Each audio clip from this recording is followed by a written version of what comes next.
आप एमटीएस को क्रैक कैसे कर सकते हैं। ठीक है, मैं अगर सीधा सीधा यहाँ बोलूँ तो हाउ टू क्रैक एमटीएस, सीधी सी बात है। अब यहाँ पर किस तरीके से पढ़ाई देना होगा, तो देखो मैं आपको सारी बातें बताता हूँ। ठीक है, सब्जेक्ट से परे हटके और सारी बातें। अगर मैं एक एस्पिरेंट होता तो अब मेरे सामने 4 चॉइस है। पहला यहाँ पर है कि मेरा मैथ्स भी है, दूसरा यहाँ पर ये है ठीक है कि मुझे रीजनिंग भी पढ़ना है, तीसरा मेरे पास ये भी है कि इंग्लिश भी पढ़ना है, और चौथा मेरे पास ये भी है कि जीएस भी पढ़ना है। अच्छा, एक और चीज़ आप देखना कि कभी भी ऐसा नहीं है कि जो एमटीएस का बच्चा होता है या जो एमटीएस में जो लोग सिलेक्शन लेते हैं वो कभी आगे सीएचएसएल या सीजीएल का पेपर देते ही नहीं, ऐसा नहीं होता। कई ऐसे लोगों को मैंने देखा है कि एमटीएस में सेलेक्ट होने के बाद भी सीजीएल में इनकम टैक्स इंस्पेक्टर के पोस्ट पे लगे हैं। तो वो पोस्ट पे तभी लग पाएंगे जब उनके चारों सब्जेक्ट या चारों स्तंभ बहुत तगड़े होंगे। अगर आपको आगे चल के सीएचएसएल का भी पेपर देना है तो भी आपको ये चारों सब्जेक्ट पढ़ना ही पड़ेगा, आप इग्नोर किसी को नहीं कर सकते हैं। अगर आपके मन की ख्वाहिश है कि नहीं जिंदगी भर हम 25,000 की नौकरी पर ही रहने वाले हैं और हमेशा एमटीएस वाला ही काम करने वाले हैं, तो शायद आपको मात्र ये 2 सब्जेक्ट जो है आपकी नैया पार करा सकते हैं। लेकिन अगर आपकी इच्छा जो है आगे तक और है कि हम सीएचएसएल की भी पढ़ाई करें, सीजीएल का भी हम मतलब एक तरीके से पेपर दें और एक अच्छे रैंक एक अच्छे पोस्ट पर सेलेक्ट हूँ, तो सिर्फ ये 2 सब्जेक्ट से काम नहीं चलने वाला है। यानी अगर मैं सिर्फ और मेरा टारगेट होता है कि मुझे एमटीएस निकालना है, मैं बहुत सेटिस्फाइड हूँ अपने लाइफ में, मुझे उससे आगे कुछ नहीं करना, तो मैं बस भाई ये 2 सब्जेक्ट पढ़ के जाऊंगा और इनको उतना ही पढ़ता जिसके लिए मेरा क्वालिफाइंग इन नेचर है, भाई बात खत्म।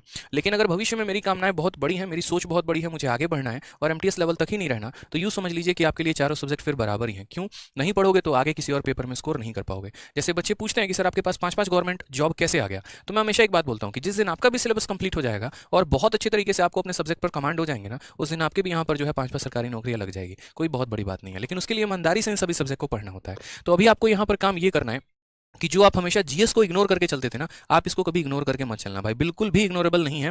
एसएससी बार बार आपको अपने जो है नोटिफिकेशन नोटिस और अलग अलग जो है कोरिजेंडम से बार बार बताने की कोशिश कर रही है कि भाई इसको आप तवज्जो दो, इसको आप वैल्यू दो, इसको आप पढ़ो, नहीं तो आपकी लंका लगने वाली है। अब यहाँ पर खेल वही बच्चा करके जाएगा जिसका यहाँ पर जीएस बहुत अच्छा है, या जिसने करंट अफेयर्स अपने आप को अपडेट किया है, स्टैटिक्स से अपने आप को अपडेट किया है, जिसने सारे सब्जेक्ट पढ़े हैं। क्योंकि इसकी वैल्यू पहले भी बहुत ज्यादा नहीं थी, क्योंकि हर बच्चा लगभग बराबर स्कोर कर पाता था यहाँ पे।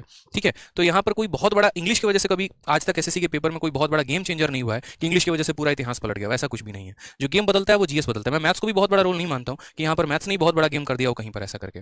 ठीक है, तो जीएस जो होता है वो प्री में खेल करता है और मेंस में जो होता है वो मैथ्स खेल करता है, ये तो आपको भी पता है।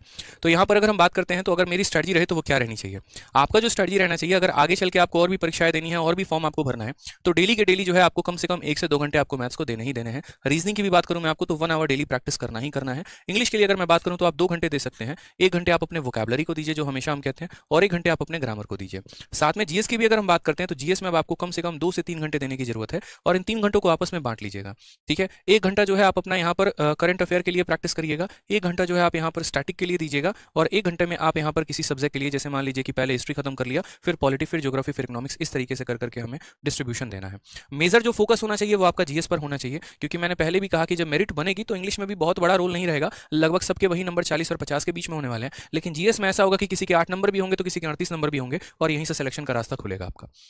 तो इस पार्ट पर जितना फोकस कर सकते हैं, इस पार्ट पर आप उतना ज्यादा फोकस करिए। ठीक है, प्रैक्टिस अच्छा करते रहिए, अपने सिलेबस को टारगेट करते रहिए, और बाकी हम यहाँ पर जो महाभारत बैच पढ़ा रहे हैं आपको यूट्यूब पर, ये हमारी पूरी टीम जो हम आपको करा रहे हैं, ये बहुत सफिशिएंट है। इससे बाहर एमटीएस में पढ़ने के लिए कुछ और आवश्यकता नहीं है, ना ही कोई पेड कोर्स लेने की जरूरत है, ना ही कुछ और। हमारे वीडियोस को आप देखिए अच्छे तरीके से, एमटीएस के लिए आपका उतना इनफ हो जाएगा। ठीक है भाई, समझ में आ रहा है बात यहाँ पे? चलिए और बाकी बहुत बहुत शुभकामनाएं आप लोगों को, अच्छे तरीके से प्रिपरेशन करिए। ठीक है।